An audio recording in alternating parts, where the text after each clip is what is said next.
Welcome back to my YouTube channel Study with the Googles. And today we are going to begin with the very first chapter of Class 8 Honeydew, the best Christmas present in the world, written by Michael Morpurgo. इस chapter में जो title है the best Christmas present in the world, यानी कि आज तक Christmas पर जितने भी गिफ्ट्स मिले होंगे, प्रेजेंट मतलब है गिफ्ट, जैसे कि क्रिसमस पर बेसिकली क्या होता है, बहुत सारे गिफ्ट्स दिए जाते हैं, सेंटा क्लॉज आते हैं, सेलिब्रेशंस होते हैं, जनरली यही सब चीज़ें होती हैं क्रिसमस ईव पर।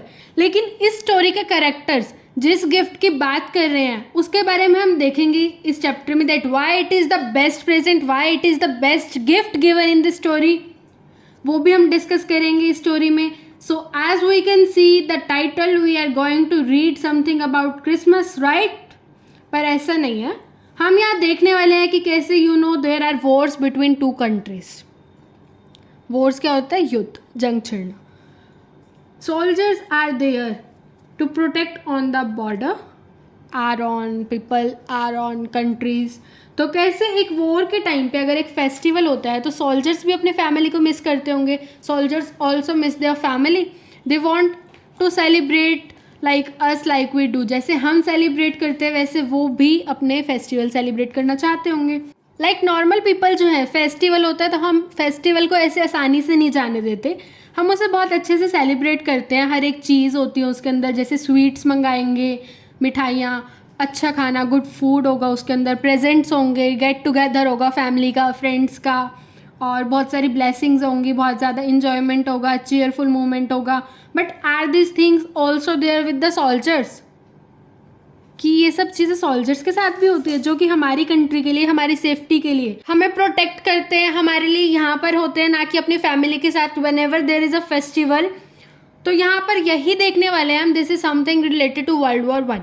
अब ये चैप्टर जो है क्रिसमस के बारे में नहीं है बल्कि वर्ल्ड वॉर वन के बारे में है, कि कैसे एक ब्रिटिश और एक जर्मन आदमी जो है, जो सोल्जर्स होते हैं, वो सब कुछ भूल भुलाकर अपना क्रिसमस ईव जो है सेलिब्रेट करते हैं बहुत अच्छे से, केक कट करते, गेम्स खेलते, और ये सारी चीज़ें हमें कैसे पता चलती हैं? नरेटर के थ्रू। अब नरेटर कौन है? जो पर्सन स्टोरी नरेट कर रहा है, जो पर्सन हमें स्टोरी बता रहा है, स्टोरी सुना रहा है, उनको कैसे पता चलता है इस स्टोरी के बारे में कि ऐसा कुछ हुआ था वर्ल्ड वॉर के टाइम पे। ये सोल्जर्स जो हैं उन्होंने सब बहुत अच्छे से सेलिब्रेट किया, they had fun, so they have been given something as before you read in this chapter. Let's read that and then we will see the very first paragraph of this chapter. There are some dates or periods of time in the history of World War that are so significant that everyone knows and remembers them. अब हमारी history में ऐसी भी कुछ dates हैं जो बहुत ज़्यादा इम्पॉर्टेंट होती है, जो हर किसी को याद रखनी चाहिए और सबको पता होनी चाहिए. The story you will read mentions one such date and event. अब जो स्टोरी हम पढ़ने जा रहे हैं वो भी किसी ऐसे ही स्पेशल डेट्स और इवेंट से भरी हुई है. A war between the British and the Germans in 1914. लेकिन ये चीज़ तो मैं आपको पहले ही बता चुकी हूँ कि ये स्टोरी क्रिसमस के बारे में नहीं है बल्कि किसके बारे में है? वर्ल्ड वॉर के बारे में है, जो वॉर ब्रिटिश और जर्मन के बीच में हुई थी 1914 में. Can you guess which war it was? क्या आप बता सकते हो कि ये कौन सी वॉर है? तो ये है वर्ल्ड वॉर वन. हाँ बच्चों, वर्ल्ड वॉर वन कब हुई थी? 28 जुलाई 1914 से स्टार्ट होके 11 नवंबर 1918 तक फर्स्ट वर्ल्ड वॉर चली थी. हम भी वर्ल्ड वॉर वन से रिलेटेड एक इवेंट, एक स्टोरी के बारे में पढ़ने वाले हैं. क्लियर? तो ओवरऑल बिफोर यू रीड में आपको यही समझाया गया है कि हिस्ट्री को याद करने का एक जो सिग्निफिकेंट तरीका है वो क्या है? We remember the dates, we remember the events that happened in those times. Clear? So let's see कि क्या हम भी ऐसा ही कुछ पढ़ने वाले हैं about world war one. Are we going to study social science in English? Or are we going to see a story that was there when this World War I was happened? Clear? All right. So I spotted it in a junk shop in Bridport, a roll top desk. अब I यहाँ पर किसके लिए use हुआ है? Narrator के लिए. Narrator क्या कह रहे हैं? मैं एक ऐसी जगह पर गया. I spotted मतलब I saw it. Junk shop होती है जहाँ पर हम सेकेंड हैंड सामान रखें, वो सामान जो ज़्यादा अच्छी कंडीशन में नहीं होता, बहुत ख़राब कंडीशन होती है उसकी, लाइक एज अ कूड़ेदान, डस्टबिन कह सकते हो आप जिसे. तो आई spotted it in a junk shop. Bridport किसी एरिया का एड्रेस है. वहाँ पर उसे क्या मिलती है, अ रोल टॉप डेस्क। आपको यहाँ पे इमेज दिख रही होगी ऊपर रोल टॉप डेस्क की, कुछ ऐसी सी दिखती है। तो इसका जो ऊपर वाला रोल है वो भी निकल जाता है अलग से। The man said it was early 19th century and oak. अब जो वहाँ पर आदमी था वो क्या कहता है कि ये 19th सेंचुरी की है और ये किससे बनी है, ओक वुड से बनी है। I had wanted one but they were far too expensive. मैं हमेशा से एक ऐसी रोल टॉप डेस्क चाहता था, लेकिन ये चीज़ ना बहुत महंगी थी। एक्सपेंसिव होता है बहुत ज़्यादा महंगी। This one is a bad condition. अब मैंने आपको पहले ही बताया कि जो जंक शॉप में जो सामान होता है वो बहुत अच्छी कंडीशन में नहीं होता, तो ये भी बहुत बैड कंडीशन में थी। The roll top in several pieces, one leg clumsily mended, scorch marks all down one side. अभी क्या कह रहा है कि रोल टॉप जो है बहुत ज़्यादा टुकड़े टुकड़े से हुए पड़े थे उसके, और एक लेग उसकी बहुत गंदे तरीके से, मतलब नीट एंड क्लीन नहीं थी, बहुत ज़्यादा बहुत गंदे तरीके से मेंड हुई पड़ी थी। स्कॉर्च मार्क्स होता है बर्न मार्क्स, जला हुआ। तो एक लेग जो है उसकी वन साइड जो है बहुत गंदे तरीके से जली हुई थी। It was going for very little money. Was going for होता है वॉज सेलिंग फॉर। यहाँ पर जो है स्टोरी में बहुत ज़्यादा इनफॉर्मल वर्ड्स यूज़ करे हैं नरेटर ने।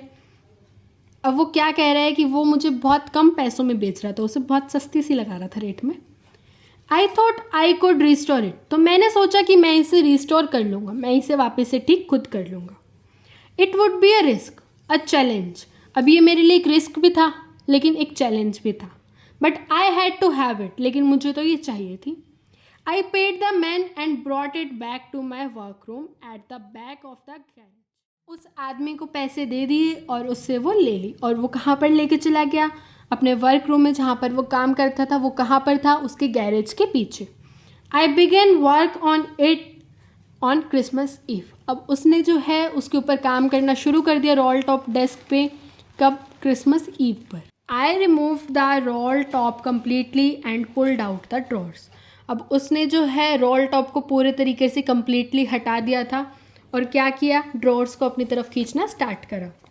The veneer had lifted almost everywhere. Veneer क्या होता है, पलाई, प्लास्टिक एक टाइप की लेयर के ऊपर। तो it look like water damage to me. वो अब कैसा दिख रहा था, जैसे कि वो पानी की वजह से ख़राब हुआ। अब पहले जो है स्कॉर्च मार्क्स लग रहे थे उसके ऊपर, लेकिन अब जो है क्या लग रहा है नरेटर को कि वो पानी की वजह से ख़राब हुई है। Both fire and water clearly taken their toll on this desk. अब वो क्या कह रहा है कि दोनों, पानी ने भी और आग ने भी, दोनों ने जो है इसको टोटली डैमेज करके रख दिया, टोटली ख़राब करके रख दिया डेस्क को। The last drawer stuck fast. अब जो लास्ट वाला ड्रॉअर था वो बहुत ज़्यादा टाइटली फंसा हुआ था अंदर। स्टक फास्ट का मतलब होता है टाइटली फंस जाए कोई चीज़, shut tight. I tried all I could to ease it out gently. अब मैं जितना ट्राई कर सकता था उसे बाहर निकालने की मैंने सब करी। In end I use to brute force. अब मैंने जो है लास्ट में ना बहुत ज़ोर वाला फोर्स लगा दिया उसके ऊपर। I struck it sharply with the side my face and the drawer the flew open to reveal a shallow space underneath a secret door. अब वो क्या कह रहा है कि मैंने उसे अपनी तरफ मुट्ठी, मतलब फिस्ट होता है मुट्ठी, अब मैंने उसके ऊपर अपना ऐसे हाथ मारा, मुट्ठी मारी और उसको बहुत तेज़ी से खींचा। तो ड्रॉर के अंदर मुझे क्या दिख रहा है, उसके अंदर एक बहुत ज़्यादा स्पेस था और उसके अंदर एक सीक्रेट ड्रॉर बना हुआ था। उसी ड्रॉर के अंदर एक और drawer. There was something there. अब वहाँ पर उससे कुछ दिखा, कुछ था वहाँ पर। आई रिच्ड इन। वो अंदर देखता है and took out a small black tin sallow tape to the top of it was a piece of lined note paper and written on it in shaky handwriting. अब वो क्या कह रहा है, उसे अंदर क्या मिलता है, एक ब्लैक टिन का बॉक्स मिलता है। उसके ऊपर क्या था, एक लाइन वाला जो पेज होता है उसका नोट पेपर था। शेकी होता है, जब हाथ काँप रहे हो तब हम कुछ लिखे उसको शेकी हैंड राइटिंग बोलते हैं। जेम्स लास्ट लेटर रिसीव्ड, उसके ऊपर क्या लिखा था, जेम्स का लास्ट लेटर, यानी कि वो किसी का लास्ट लेटर था जो कि कब रिसीव था, कब की डेट थी उसके ऊपर, जनवरी 25, 1915। This date was the important one, इसे हाईलाइट कर लेना। To be buried with me when the time comes. अब वो क्या कह रहा था, उसके ऊपर क्या लिखा हुआ था, सब्जेक्ट। जब हम किसी को लेटर लिखते हैं तो ऊपर सब्जेक्ट लिखते हैं ना, वहाँ पर लिखा हुआ था कि इस लेटर को मेरे साथ दफना देना जब मेरा अंतिम समय आए। I knew as I did it that it was wrong of me to open the box, but curiosity got the better of my scruples. अब वो क्या कह रहा है कि मुझे पता तो था कि ये मैं गलत कर रहा हूँ, मुझे ऐसे किसी का लेटर नहीं खोलना चाहिए. बेसिकली होता है ना कि जो लेटर या जो मैसेज जिसके लिए हो सिर्फ वही रीड करे, या हमारे पास भी अगर कोई नोटिफिकेशन आती है तो जिसका मैसेज जिसके लिए हो वो वही रीड करे, या जिसका लेटर बेसिकली जिसके लिए है वो वही रीड करे, ये ज़्यादा बेटर है. और उसे पता था कि वो गलत कर रहा है, लेकिन उसकी क्यूरियोसिटी थी कि उसे वो रीड करना है. तो उस हिचकिचाहट थी उसके अंदर, स्क्रपल्स होता है हिचकिचाना, उसके अंदर हिचकिचाहट थी कि मैं गलत कर रहा हूँ, लेकिन फिर भी उसके अंदर क्यूरियोसिटी थी और वो जीत गया, उसकी क्यूरियोसिटी जीत गई. इट यूजुअली डज, इसका मतलब है इट यूजुअली डज का कि देखो कई बार हमारे साथ भी ऐसा होता है, हमें पता होता है कि हम गलत कर रहे हैं, लेकिन हमारी क्यूरियोसिटी जो है हमारे ऊपर हावी हो जाती है और हम उस चीज़ को जान कर रहते हैं, चाहे हम सही तरीका यूज़ करें चाहे हम गलत तरीका यूज़ करें, लेकिन हमारी जो जानने की इच्छा होती है, जो हमें क्यूरियोसिटी होती है, वो हमारी हावी हो जाती है हमारे ऊपर. Inside the box there was an envelope. अब उस बॉक्स के अंदर क्या था, एक एनवेलप था. Address read Mrs Jim Macpherson 12 copper beaches Bridport Dorset. अब ये जो है किसी का एड्रेस दे रखा है, लेकिन हाँ हमें इस चीज़ से ये पता चला कि ये लेटर जो है मिस्टर जिम मैकफर्सन ने किसके लिए लिखा था, अपनी वाइफ के लिए लिखा था, मिसेस जिम मैकफर्सन के लिए. तो I took the letter and unfolded it. अब वो क्या कह रहा है कि मैंने वो लेटर उठाया और उसे अनफोल्ड करा. अनफोल्ड करा का क्या मतलब है यहाँ पर कि वो जो लेटर था वो सिंगल पेज में नहीं था, वो फोल्ड करा हुआ था किसी ने. It was written in pencil and dated at the top December 26, 1914. अब यहाँ से हमें क्या पता चला कि वो जो लेटर था वो किससे लिखा गया था, पेंसिल से लिखा गया था, और उसके ऊपर डेट क्या लिखी गई थी, 26 December 1914. यानी कि वो जो लेटर है it took 1 month to reach to Mrs Jim Macpherson.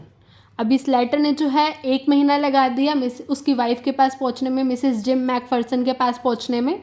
ये लेटर जो है कब लिखा गया था, 26 December 1914. ये डेट भी बहुत इंपॉर्टेंट है, इसे भी हाईलाइट कर लेना. This is we finally came to an end of the very first part of the explanation of the chapter. यानी कि अब आगे क्या होने वाला है, एग्जैक्टली इस लेटर में क्या लिखा हुआ है, कैसे वो लेटर बताएगा you know about the best Christmas present, या फिर बेस्ट क्रिसमस प्रेजेंट कैसे बनने वाला है वो letter. That is something we will get to know in the next video. अब हमें 3 ही चीज़ें पता है कि नरेटर जो है जंक शॉप पे गया, उसे वहाँ पर क्या मिला, रोल टॉप डेस्क मिली. ये लेटर जो है किसने लिखा था, जिम मैकफर्सन ने लिखा था. कब लिखा था, 26 December 1914 में लिखा था. किस ड्यूरेशन में लिखा था, ड्यूरिंग World War I. और किसे लिखा था, टू मिसेस जिम मैकफर्सन, अपनी वाइफ को लिखा था. और कब लिखा था, 25 January 1915. So children, take care of yourself. Stay tuned for its next comprehension check part 2. तो अब तो आप सभी को पता ही होगा कि हमें क्या करना है, चैनल को सब्सक्राइब करना मत भूलना. Stay tuned for our next video and every lecture which you deserve. तो चलो मिलते हैं नेक्स्ट वीडियो में. बेल आइकन टैप करना मत भूलना. Bye bye, take care of yourself. Thank you.